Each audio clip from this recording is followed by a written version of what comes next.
Hola mis amigos, bienvenidos a este canal donde estudiamos jurisprudencia. Los invito a que analicemos una sentencia de la Corte Suprema de Justicia, un fallo de tutela, la STC 4574 del 2019. Y es una acción de tutela muy interesante porque aquí salta a la vista que algunos fallos a veces están enmarcados dentro de un cuadro de injusticia terrible. Fíjese cómo María Odilia, en la ciudad de Bogotá, instaura una acción de tutela contra dos juzgados de esa ciudad. ¿Todo por qué? Porque Alirio Moreno, que en ese momento era el esposo de ella, presentó contra ella una demanda civil, una demanda que se llama rendición provocada de cuentas. El señor y la señora tenían en común dos propiedades. Entonces Alirio presentó la demanda y la señora cometió un pequeñísimo error que no se dice qué es lo que pasó. Que ella no contestó la demanda, no presentó ningún argumento de defensa. Entonces el 7 de junio del 2018, un juzgado civil municipal de Bogotá le ordenó a María Odilia a pagar la suma de 75.836.536 pesos por las rentas causadas desde febrero del 2006 hasta septiembre del 2017 por ser copropietarios de dos inmuebles. En esa demanda se aseguró que ella, como vivía ahí y usaba las propiedades que también eran de él, entonces que eso había generado unos ingresos por arrendamientos, y como no se defendió, el juzgado dijo: sí señor, paga toda esa suma, 75 millones y algo más. Pues ella apeló esa decisión, que correspondió conocer a un juzgado civil de circuito de Bogotá, y este la declaró inadmisible la apelación. Ya dentro de la acción de tutela a la que estamos hablando, indicó la accionante, Leo, que contrajo matrimonio con Alirio en 1982, con quien tuvo 3 hijos y adquirió un inmueble y cuota parte de otro, que desde el 2006 él abandonó el hogar para crear otra relación sentimental, eso lo dijo ella en la tutela, por lo que tuvo que asumir el cuidado de sus descendientes y el mantenimiento de los predios, sin que en ningún momento hubiese existido acuerdo o mandato de administración o rendición de cuentas. Simplemente tenían dos propiedades, el señor se cansó de esa relación de la esposa y se fue a formar un hogar con otra mujer. Entonces dice en la tutela María Odilia que se le ordenó el pago de esa plata, casi 76 millones de pesos, por configurarse un error de ella, y que se le aplicó el artículo 379 del Código General del Proceso, donde si ella no se defiende, el juzgado asume que es cierto y condena. Que ella no tiene dinero para pagar todas esas sumas a las que fue condenada, que no cuenta con un trabajo y que por su edad, obviamente, pues ella no va a salir a la calle a buscarse un empleo, que no lo va a conseguir. El tribunal denegó el amparo, o sea, le negó la tutela a María Odilia. Dijo que no tenía razón porque se le había aplicado correctamente el artículo 321 y el 379 del Código General del Proceso. El 321 yo no lo veo muy aplicable, pues no explica mucho, pero el 379 dice: en los procesos de rendición de cuentas, a petición del destinatario, se aplicarán la siguiente regla. Estoy leyendo ya del código lo que dice. Y leo el numeral segundo.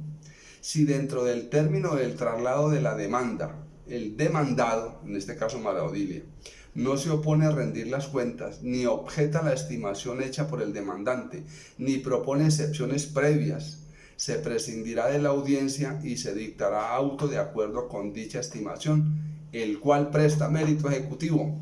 Presten atención.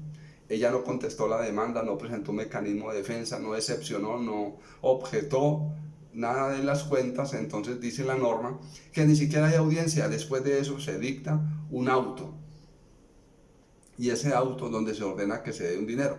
El que manifestó el demandante se le debe. Ese auto presta mérito ejecutivo y atención. Con fundamento en este se le inició un proceso ejecutivo a la señora donde le iban a rematar una propiedad. ¿Qué dijo la Corte Suprema? Les recuerdo entonces, el Tribunal de Bogotá le negó la tutela. Pero ¿qué dijo la Corte Suprema? Aquí viene mi comentario que yo expresaba. Aquí a la señora se le apareció el ángel y la salvó. Miremos qué dijo la Corte. En primer lugar, cumple memorar, dice la Corte, que la jurisprudencia constitucional, al ocuparse del juicio de rendición provocada de cuentas, precisó que el objeto de este proceso es de que todo aquel que conforme a la ley esté obligado a rendir cuentas en su administración, si voluntariamente no ha procedido a hacerlo. Fíjense, les repito esto que aquí centró la Corte Suprema la decisión. El objeto de este proceso es que todo aquel que conforme a la ley esté obligado a rendir cuentas de su administración lo haga, que esté obligado a rendir cuentas.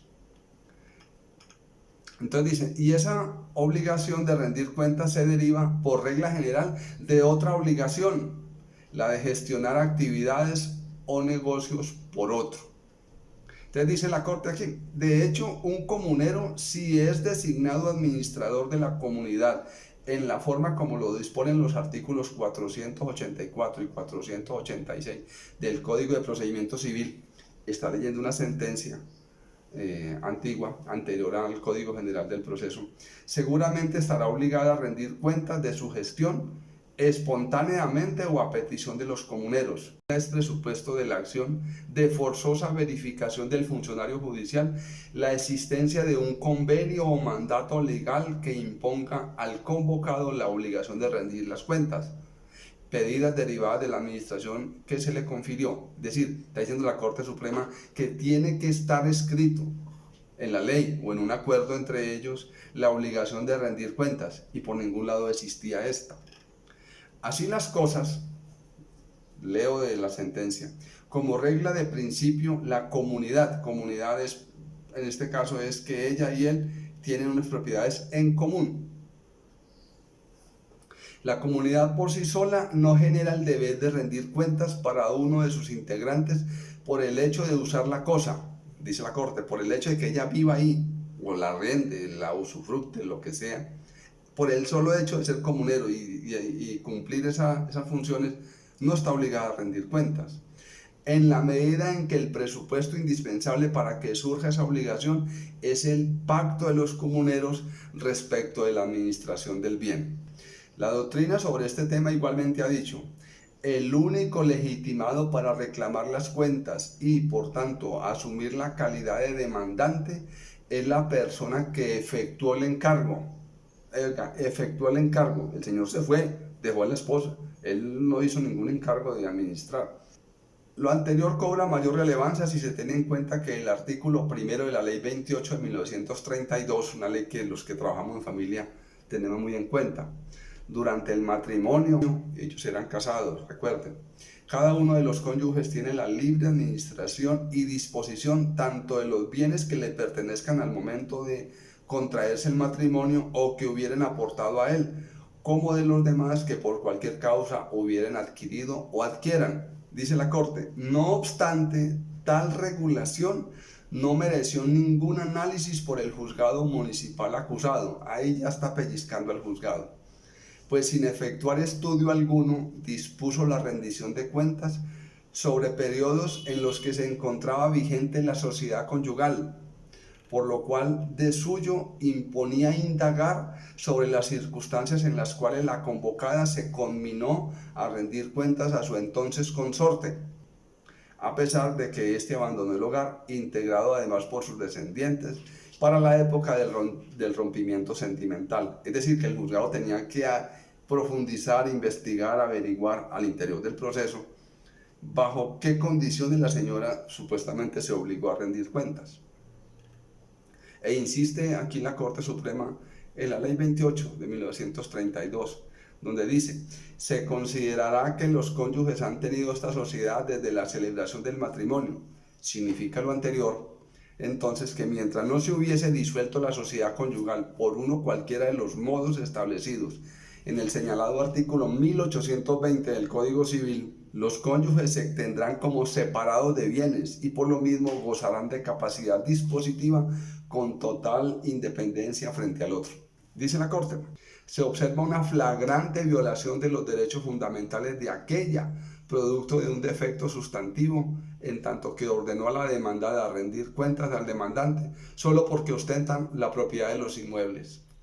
Mire qué interesante. Lo anterior porque, como se anunció en esta providencia, ostentar la copropiedad de un bien no genera obligación de rendir cuentas para el copropietario que detenta el bien a favor de quien no lo tiene bajo su mando, puesto que el artículo 16 de la Ley 95 de 1890, más de 100 años, prevé necesario pacto en ese sentido, a más de que cada consorte tiene la libre administración de sus bienes por mandato del artículo primero de la Ley 28 de 1932. Y la decisión es que le ordenó al primer juzgado, al civil municipal, dictar una nueva sentencia teniendo en cuenta las consideraciones. Los invito a un nuevo video, queridos amigos.